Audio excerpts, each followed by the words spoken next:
கிறிஸ்துவில் அன்பானவர்களே, இயேசு கிறிஸ்துவின் நாமத்திலே நான் உங்களை வாழ்த்துகிறேன். கர்த்தர் உங்களை ஆசீர்வதிப்பார். இன்றைய அனுதின உணவிற்காக கர்த்தர் நமக்கு கொடுக்கிற வார்த்தை எரேமியா 15ஆம் அதிகாரம் 19வது வசனம்.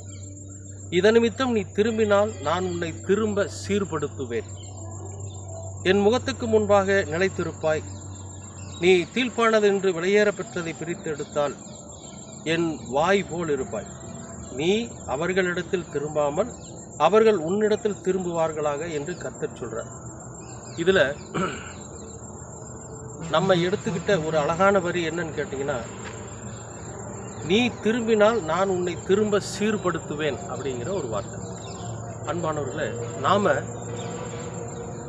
இன்றைய காலகட்டத்தில் எப்படி இருக்கிறோம் அப்படின்னா, நிறையா விஷயத்தில் சீர்கிட்டு போயிருக்கிறோம். நிறையா விஷயத்தில் நாம் நம்மளை அறியாமலேயே நம்ம சில தவறுகளை நம்ம பண்ணுறோம். நம்மை அறியாமலேயே சில தோல்விகளை நம்ம சந்திக்கிறோம். நம்மை அறியாமலேயே நம்ம எத்தனையோ இழப்புகளை நம்ம சந்திக்கிறோம். சரி, அடிக்கடி நான் அதை தான் சொல்கிறேன். ஏன் இந்த வார்த்தை இப்படி சொல்லுது அப்படின்னா, நாம் கடவுளிடத்தில் திரும்பினா அவர் நம்மை சீர்படுத்துவார் அப்படின்னு சொல்லி கடவுள் சொல்கிறார். புதிய ஏற்பாட்டின் நாட்களில் ஆண்டவர் ஒரு உவமையை சொல்லியிருப்பார், இயேசு கிறிஸ்து. என்னென்னா, ஒரு பணக்கார தகப்பன், அவனுக்கு 2 பசங்க. அதில் இளைய மகன் தன்னோட சொத்துக்களை எல்லாம் பிரித்து வாங்கிட்டு தூரமாக போய் அந்த பணத்தையெல்லாம் செலவு பண்ணி அதை தப்பான வழியில் செலவு பண்ணி, தவறான வழியில் செலவு பண்ணி திங்கிற தவிட முதல் கொண்டு அவன் சாப்பிட்டு வாழ்ந்தான்னு சொல்லி இருக்குது. அவன் கடைசியில் என்ன பண்ணுறான், எங்கள் அப்பா கிட்டத்தில் இப்போ நிறையா பேர் வேலை செய்கிறாங்க, நான் அங்கே போயாவது நான் வேலை செஞ்சு பொழைச்சிக்கிறேன் அப்படின்னு சொல்லிட்டு திரும்பி வருவான், மனம் திரும்பி. இதில் இருக்கக்கூடிய ஒரு விஷயம் பாருங்கள், அவன் மனம் திரும்பி எங்கே வரானா, அப்பா வீட்டுக்கு வரான். எங்கேருந்து புறப்பட்டானோ அங்கேயே வந்துடுறான். இன்றைக்கி நாம் கூட நம்முடைய வாழ்க்கையில் அநேக பிரச்சனைகளை சந்திச்சிருக்கிறோம். நம்முடைய சுய முயற்சியினால் நிறையா விஷயங்களை நாம் இழந்திருப்போம், அல்லது சுய இன்பத்துக்காக நிறையா விஷயங்களை இழந்திருப்போம். இப்போ நம்ம ரொம்ப தாழ்வான ஒரு நிலைமையில் இருப்போம். இன்னொன்று என்னன்னு கேட்டிங்கன்னா, நம்ம சீர்கெட்டு போயிருப்போம். இப்போ நம்ம எங்கே வரணும் அப்படின்னா, நாம் எங்கே இருந்தோமோ அங்கேயே திரும்பி வந்துடணும். அவன் தன்னுடைய தகப்பன் வீட்டுக்கு வந்தான். அவன் தற்கொலை பண்ணிக்கல, தன்னுடைய வாழ்க்கையை முடிச்சுக்கல, தனக்குன்னு வேறொரு புதிய இடத்தை தேடி போகலை. எங்கே வந்தான் அப்படின்னா, தன்னுடைய தகப்பன் வீட்டுக்கே திரும்பி வந்துட்டான். வந்ததுக்கப்புறம் அவனுக்கு ஒரு மரியாதை கிடைச்சது. அவங்க தகப்பன் கண்ணும் கருத்துமாக பார்த்துக்கிட்டார். சரி, அவன் செத்து போனவன் மறுபடியும் உயிரோடு வந்திருக்கிறான், அவன் தப்பாக போனவன் மறுபடியும் திரும்பி வந்திருக்கிறான்னு சொல்லி அவனுக்கென்று ஒரு வாழ்க்கையை அங்கே ஆயத்தப்படுத்தி கொடுத்தாரு அவங்க அப்பா அப்படின்னு வேதத்தில் நம்ம பார்க்குறோம். அதே போல தான் நாம் நம்முடைய வாழ்க்கையில் எவ்வளவு கஷ்டப்பட்டிருந்தாலும் நம்முடைய பரம தகப்பனாகிய கடவுள் இடத்துல நம்ம திரும்பி வந்துடணும். இப்போ அவர் அதைத்தான் சொல்கிறார், நீங்கள் என்னிடத்துல திரும்பி வந்தீங்கன்னா நான் உங்களை சீர்படுத்துகிறேன் அப்படிங்கிறார். நீங்கள் எந்த நிலைமையில் இருந்தீங்கனாலும் சரி, எப்பேற்பட்ட ஒரு இக்கட்டான சூழ்நிலை இருந்தாலும் சரி, கடன் பிரச்சனை இருந்தாலும் சரி, துக்கத்தில் இருந்தாலும் சரி, வேதனையில் இருந்தாலும் சரி, இல்லை விட முடியாத அந்த கெட்ட பழக்க வழக்கத்தில் இருந்தாலும் சரி, எதில் இருந்தாலும் சரி, கடவுள் இடத்துக்கு வந்துடுங்க. இப்போ கடவுள் நம்மளை கொஞ்சம் கொஞ்சமாக சீர்படுத்திடுவார்.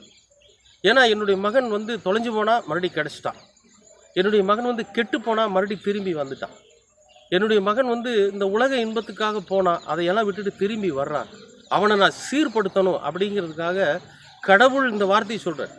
அப்போ நாம் எப்பேற்பட்ட நிலைமையில் இருந்தாலும் சரி, நம்முடைய வாழ்க்கை எப்படி இருந்தாலும் சரி, ஒரு தவறான வழியில் நம்ம போய் நம்மளை நாமே அழிச்சிக்கிட்டு நம்ம சாகக்கூடிய தருவாயில் இருந்தாலும் சரி, தயவு செஞ்சு கடவுளிடத்தில் நம்ம திரும்பி வர்றப்ப அவர் நம்மளை சீர்படுத்துவார். வேண்டாம், இந்த மாதிரி தவறான முடிவுகள் வேண்டாம், இந்த மாதிரி தவறான சிந்தனைகள் வேண்டாம், நான் உன்னை புதுப்பிக்கிறேன், நான் உன்னை உயிர்ப்பிக்கிறேன்னு சொல்லி நம்மை சீர்படுத்தி, இதுதான் வாழ்க்கை, இப்படித்தான் வாழணும், இதுவெல்லாம் நீ வாழ்ந்த வாழ்க்கை தவறானதுன்னு சொல்லி நம்முடைய தவறான பழக்க வழக்கத்திலிருந்து நம்ம விடுவிப்பதற்கு என்ன வழியோ அந்த வழியை கர்த்தர் நமக்கு கற்றுக் கொடுத்து நம்முடைய வாழ்க்கையை சீர்படுத்துவர்.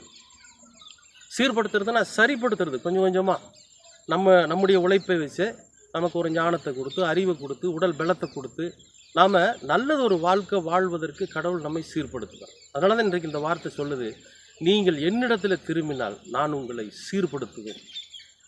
அப்போ நம்ம கடவுள் இடத்துக்கு திரும்பணும். அன்பானவர்களே, நம்ம எந்த நிலையில் நீங்கள் இருந்தாலும் சரி, எந்த சூழ்நிலையில் நீங்கள் இருந்தாலும் சரி, கடவுள் இடத்துக்கு வந்துடுங்க. அவர் உங்களுடைய வாழ்க்கையை சீர்படுத்துவார்.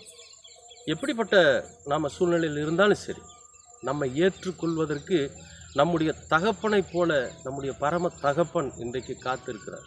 அவர் நாம் வரமாட்டோமா அப்படின்னு சொல்லி எதிர்பார்த்துட்ருக்கார்.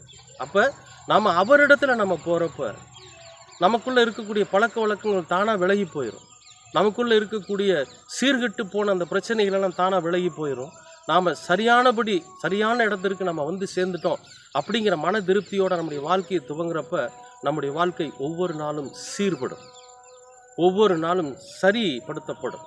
அப்போ நாமும் மற்றவர்களைப் போல இந்த உலகத்தில் ஒரு நல்ல மனிதர்களாக 4 பேருடைய மதிப்பை பெறுகிறவர்களாக நம்ம வாழ முடியும். அன்பானவர்களே, கடவுள் அதைத்தான் சொல்கிறார். நீங்கள் திரும்பி வாங்க. நீங்கள் போயிட்டீங்க, எவ்வளவோ தூரம் போயிட்டீங்க, எவ்வளவோ அழிஞ்சிட்டீங்க, எவ்வளவோ காரியங்களை செஞ்சிட்டீங்க, எத்தனையோ விஷயங்களில் நீங்கள் அழிச்சுக்கிட்டீங்க. பரவாயில்ல, திரும்பி வந்துருங்க, என்னிடத்துக்கு வாங்க. நான் உங்களை சீர்படுத்துகிறேன், நான் உங்களை சரிப்படுத்துகிறேன், நான் உங்களை நல்ல நிலைமைக்கு கொண்டு வரேன்னு சொல்கிறேன். அன்பானவர்களே, அப்புறம் என்ன, நம்ம எந்த நிலையில் இருந்தாலும் கடவுளிடத்தில் நாம் திரும்பி வரணும். ஒருவேளை நான்லாம் அப்படி இல்லை, நான் சரியாக தான் வாழ்ந்துட்டுருக்கிறேன், என்னுடைய வாழ்க்கை சரியாக தான் இருக்குது, நான் கடவுளோட ஆசீர்வாதத்தோடு தான் வாழ்ந்துட்டுருக்கிறேன் அப்படிங்கிற எண்ணம் உங்களுக்குள்ளே இருக்குது. அதுதான் உண்மையாகவும் இருந்தாலும் தயவுசெய்து உங்களுடைய நண்பர்கள் யாராவதோ அல்லது உங்களுடைய உறவினர்கள் யாராவதோ தவறான வழியில் போய் தன்னுடைய வாழ்க்கையை அவங்க சீர்கெட்டு போகிற வாழ்க்கையை வாழ்ந்துட்டு இருந்தாங்கன்னா அவங்களுக்கு நீங்கள் சொல்லுங்கள். கடவுள் இப்படி ஒரு வார்த்தையை சொல்லியிருக்காரு, நிச்சயமாக நீங்கள் ஆண்டவரிடத்தில் திரும்பி வாங்க, உங்களுடைய வாழ்க்கையை சீர்படுத்துவார்னு சொல்லுங்கள்.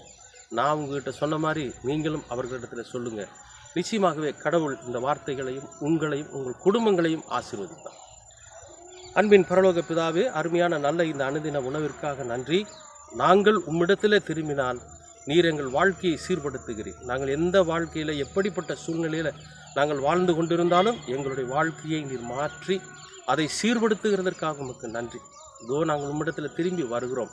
நீர் எங்களுடைய வாழ்க்கையை சீர்படுத்தும். கெட்டுப்போன எங்களுடைய வாழ்க்கையை, கெட்டுப்போன எங்களுடைய எண்ணங்களை, கெட்டுப்போன எங்களுடைய செயல்களை நீர் மாற்றி எங்களை புதுப்பித்து எங்களை உயிர்ப்பிக்க வேண்டுமாய் ஜெபிக்கிறோம். இயேசு கிறிஸ்துவின் வழியாய் கேட்கிறோம் நல்ல பிதாவே. ஆமென், ஆமென், ஆமென்.